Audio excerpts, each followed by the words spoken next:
I'm Abigail, the youngest of 3 kids.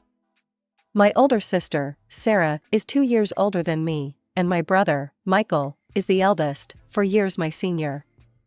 We grew up in a modest house in the suburbs, with our mom, Lisa, and dad, Tom. Mom was a housewife, living off interest from a hefty inheritance.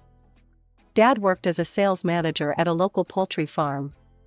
We weren't rich, but we were comfortable. They always made sure we had everything we needed, including college funds for all 3 of us. As we grew older, Michael got into sports, Sarah joined the debate club, and I found my passion in art.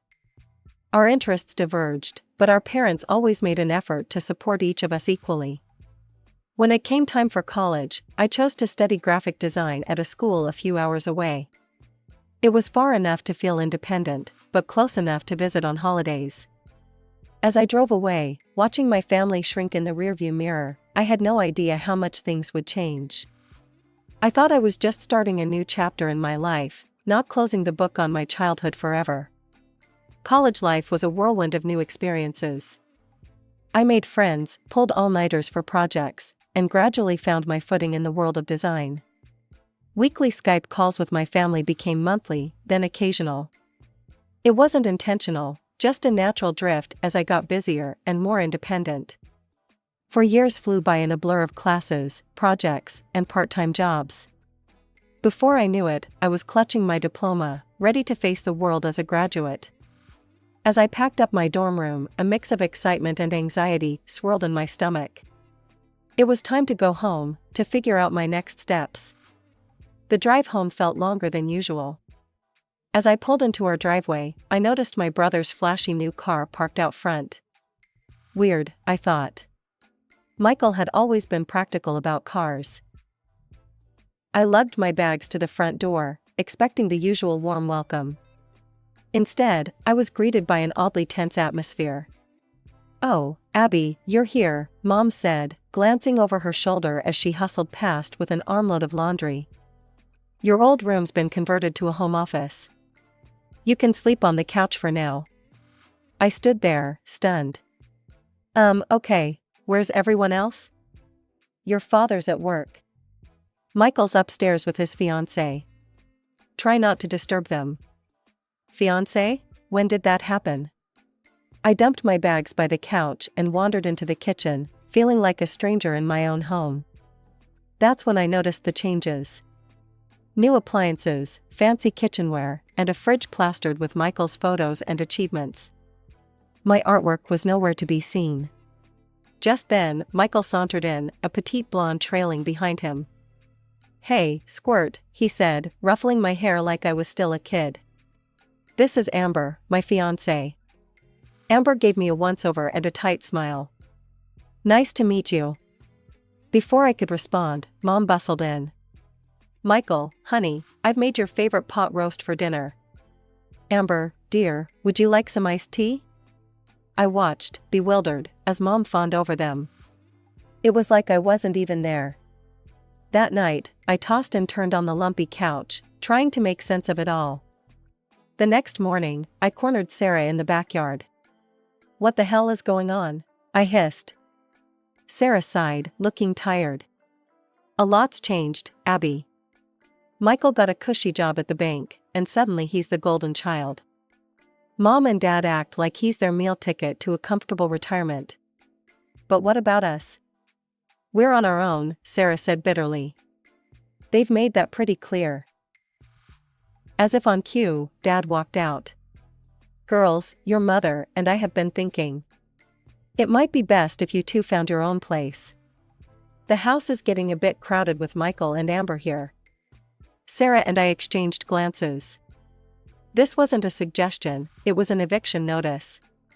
The next few days were a blur of apartment hunting and job searching. I landed an entry-level position at a local design firm, while Sarah continued her work as a paralegal. We found a decent 2-bedroom apartment and moved out within a week. Over the next few months, Sarah and I fell into a comfortable routine. We split chores, shared meals, and supported each other through the ups and downs of adult life. It wasn't perfect, but it was ours. Meanwhile, our relationship with our parents grew increasingly strained. Phone calls became rare, and when they did happen, the conversation always circled back to Michael. It hurt, being treated like an afterthought. But as the months went by, I found myself caring less and less about their approval. I had my own life now, my own achievements to be proud of. And then I met Jake. He walked into the coffee shop where I was sketching one Saturday morning, and my world shifted. Tall, with kind eyes and a crooked smile, he struck up a conversation about my drawings. Before I knew it, we were dating. Jake was everything I could have hoped for: kind, supportive, and genuinely interested in my life and work. 2 years flew by, and Jake and I decided to get married. It was time to introduce him to my family. I was a bundle of nerves the day Jake and I drove to my parents' house. The moment we stepped inside, my parents descended on us like a pair of circling hawks. Mom's eyes darted to Jake's watch and shoes, while Dad immediately started grilling him. "So, Jake, what do you do for a living?" Dad asked, his tone deceptively casual. Jake, bless him, took it in stride. "I'm a software engineer at TechCorp. Been there for about 5 years now." I watched my parents exchange a look. I could practically see the dollar signs in their eyes. For the next hour, Jake fielded questions about his job, his savings, his 5-year plan. By the end of it, I was ready to scream, but Jake remained calm and collected.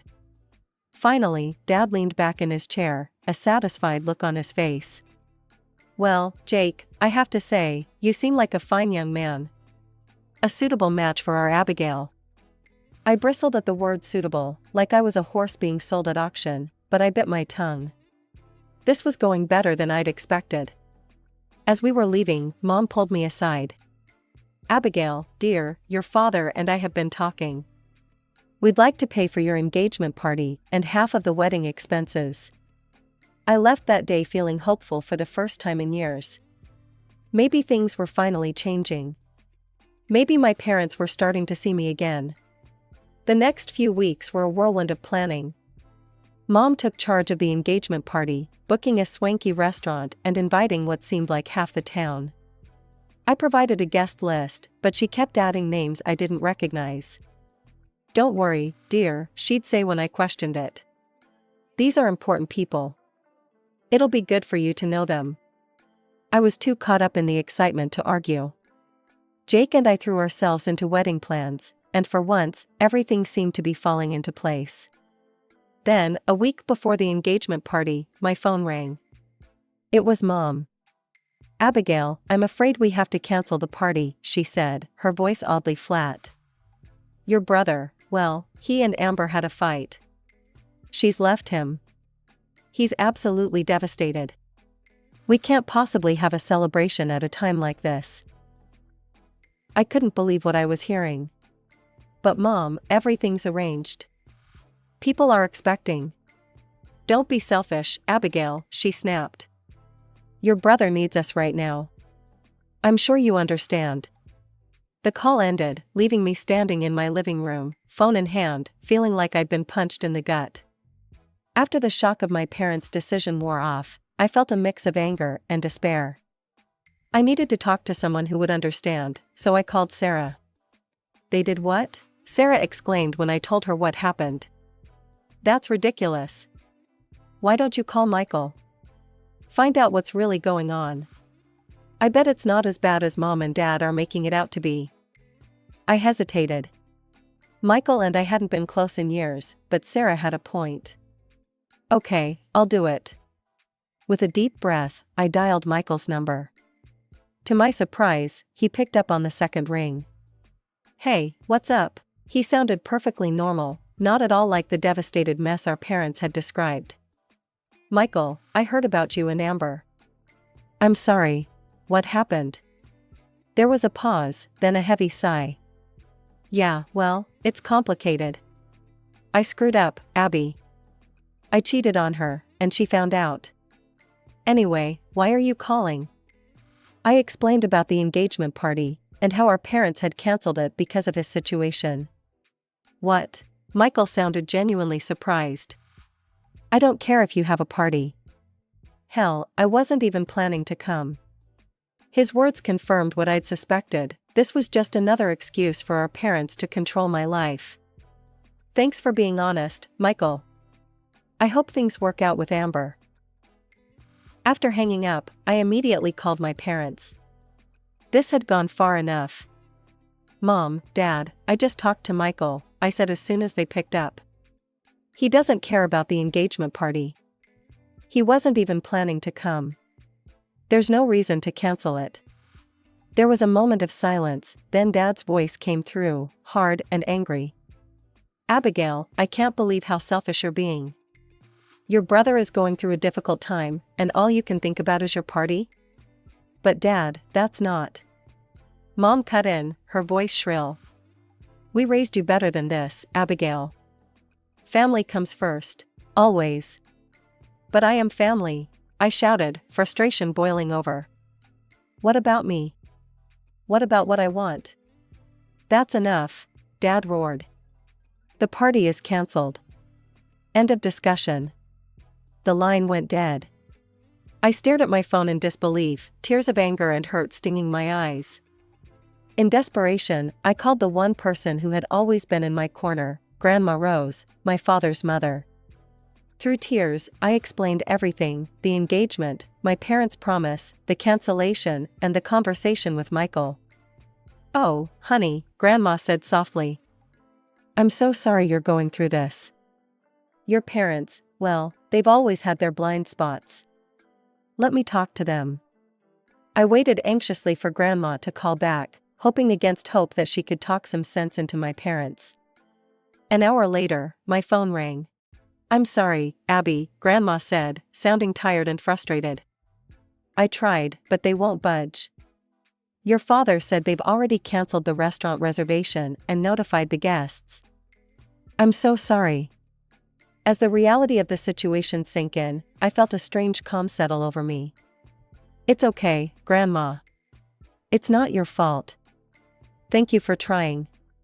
After we hung up, I sat in silence for a long time, processing everything that had happened.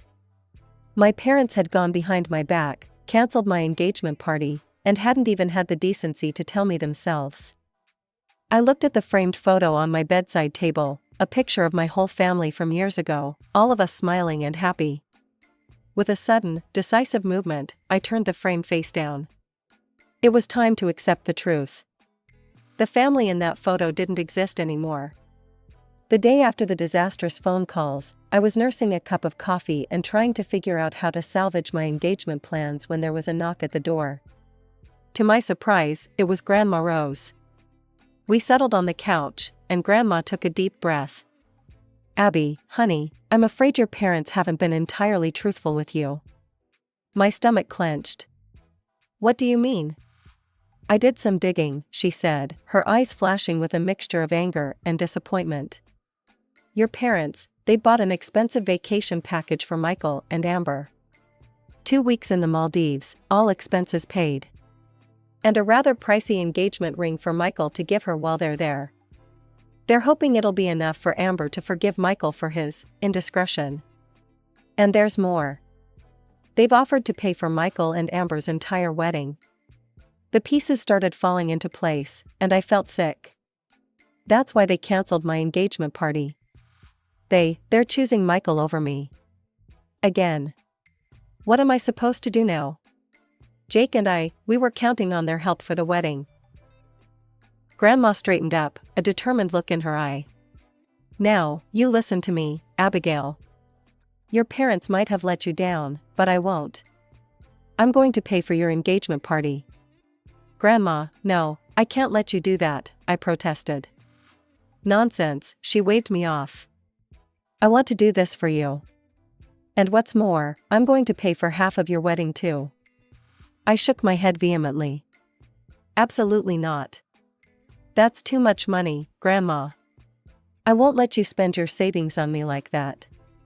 Grandma's eyes twinkled. Well, then, how about this? I'll lend you the money for half the wedding. You can pay me back when you're able. No interest, of course. I'm not a bank, after all. We spent the next couple of hours planning. By the end of it, we had a new date set, 3 weeks from now, and a plan of action. As soon as Grandma left, I sat down at my computer and drafted an email to all our guests in which I informed we had postponed the engagement party for 3 weeks, and apologized for the inconvenience. The engagement party was a breath of fresh air after all the drama. Jake and I were surrounded by people who genuinely cared about us, and for one perfect evening, all the family tension melted away. The morning after the party, we dove headfirst into wedding preparations. Grandma became my rock during this time. We met regularly to discuss wedding details, poring over flower arrangements and cake designs. But our conversations often strayed far beyond wedding talk. We shared stories, laughed over old family photos. But not everyone was happy about our growing bond. About a month into our wedding planning, my phone rang. It was Mom. "Abigail," she said, her voice cold, "I need to talk to you about your grandmother. You need to stop spending so much time with her. It's not right, you taking advantage of her like this." I nearly dropped the phone in shock. Taking advantage? What are you talking about? Don't play dumb, Mom snapped. We know what you're doing. Trying to turn her against us, hoping she'll leave everything to you in her will. You've always been selfish, Abigail, but I never thought you'd stoop this low. I found my voice then, anger bubbling up. That's ridiculous, Mom. I'm not going to stop seeing Grandma just because you're paranoid. If we're done here, I have a wedding to plan. I hung up before she could respond, my hands shaking with rage. Little did I know, that phone call was just the beginning. The next day, Sarah called me in a panic. "Abby, have you seen Facebook?" she asked, her voice tight. "You need to look. Now." With a sense of dread, I opened the app. What I saw made my blood run cold. There, in black and white, were posts from both Mom and Dad, painting me as some kind of scheming gold digger. "Our daughter has always been selfish," one post read, "but manipulating her elderly grandmother for money is a new low." Another claimed I was tearing the family apart and refusing to consider anyone's feelings, but her own. The comments were even worse. Aunts, uncles, cousins, people I'd grown up with, all chiming in to express their disappointment in me. It felt like the entire family had turned against me overnight. I scrolled through the comments, feeling increasingly nauseous, when one caught my eye. It was from an account I didn't recognize, vehemently defending me against the onslaught of accusations. "How dare you spread such lies about your own daughter," the comment read. "Abigail is a kind and caring young woman. You should be ashamed of yourselves." My parents' responses were swift and brutal. They called the commenter a fool, and Grandma a crazy old woman who didn't know that I want to rob her. When the mystery defender continued to stand up for me, my parents resorted to name-calling and insults that made me cringe. It wasn't until later that evening, when Grandma called me, that I realized the truth. "Abby, dear," she said, her voice a mix of anger and amusement, "I hope you don't mind, but I may have stirred up a bit of trouble on Facebook." As she explained how she'd created an account to defend me, using a fake name to avoid detection, I felt a rush of love and gratitude for this incredible woman. "Oh, Grandma," I said, torn between laughter and tears, "you didn't have to do that." "Of course I did," she replied firmly. "Nobody talks about my granddaughter that way, not even my own son." As the days went by, the online attacks continued. But for every cruel comment, there was a message of support from Jake, Sarah, or one of my true friends. And of course, there was always Grandma Rose, leaving her fiery comments under her secret online persona. As our wedding day approached, Jake and I faced the difficult task of finalizing our guest list. We sat at our kitchen table, a bottle of wine between us, staring at the names we'd written down. "Are you sure about this, Abby?" Jake asked gently, pointing to the conspicuously absent names of my parents and brother. I took a deep breath and nodded. "I'm sure. After everything that's happened, I just can't have them there. I don't want that negativity on our special day." His parents had been supportive when we'd explained the situation to them. In the end, our guest list was small but meaningful. Sarah and Grandma Rose were there, of course. A handful of relatives who had stood by me through the online drama had made the cut. The rest were close friends who had become like family over the years. The ceremony was everything I'd hoped for, simple, heartfelt, and filled with love. As Jake and I exchanged vows, I looked out at our small gathering of guests and felt a wave of gratitude wash over me. These were the people who truly mattered, who had stood by us through thick and thin. As the evening wore on, Grandma Rose clinked her glass, calling for everyone's attention. "Abigail, Jake," she began, her voice strong and clear. "Now, I know you two insisted on paying me back for my contribution to this wonderful day. But I have an announcement to make." I felt Jake's hand tighten around mine as Grandma continued. "I've decided to forgive the debt. Consider it my wedding gift to you both, and an investment in your happiness." For a moment, I couldn't breathe. Then, to my embarrassment, I burst into tears. Unable to contain myself, I rushed around the table and enveloped her in a hug. "Thank you," I whispered, my voice thick with emotion. "For everything." The rest of the reception passed in a blur of joy and laughter. As Jake and I swayed on the dance floor for our first dance, I caught sight of Sarah and Grandma Rose, arm in arm, beaming at us. In that moment, surrounded by the warmth and love of our chosen family, I felt a sense of peace settle over me. Yes, there was still pain from the rift with my parents and brother. But looking around at the smiling faces of those who had chosen to stand by us, I knew we had all the family we needed. Life has a funny way of coming full circle. It was almost a year after our wedding when the final act of our family drama unfolded. I was having Sunday brunch with Jake, Sarah, and Grandma Rose, a tradition we'd started after the wedding, when Grandma dropped a bombshell. "I've rewritten my will," she announced casually, as if commenting on the weather. "The bulk of my estate will be split between you and Sarah." We were stunned into silence. It was Sarah who finally found her voice.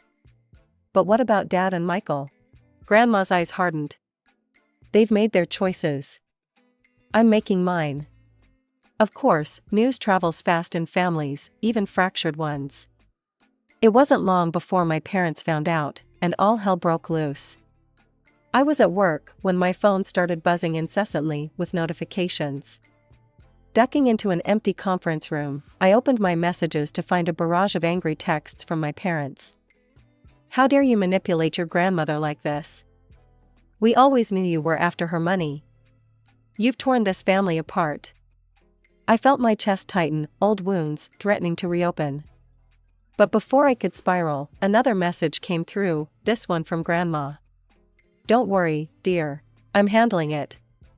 And handle it she did. Later that evening, Grandma called to fill me in on what had transpired. She had invited my parents over, ostensibly to discuss the will. But when they arrived, spitting fire and accusations, she calmly pulled out her iPad and opened Facebook. "Do you recognize this account?" she asked them, pointing to the profile that had so vehemently defended me months ago. My parents, confused, shook their heads. "That's me," Grandma revealed. "I saw every hateful word you wrote about Abigail. I saw how you turned the family against her. And I saw how you spoke about me when you thought I couldn't see." She then proceeded to show them screenshots of their own words, calling her crazy old woman and worse. "I may be old," she told them, her voice steel, "but I'm far from crazy. And I have more than enough evidence here to take you to court for harassment and defamation if you continue this behavior." My parents, she said, had gone pale.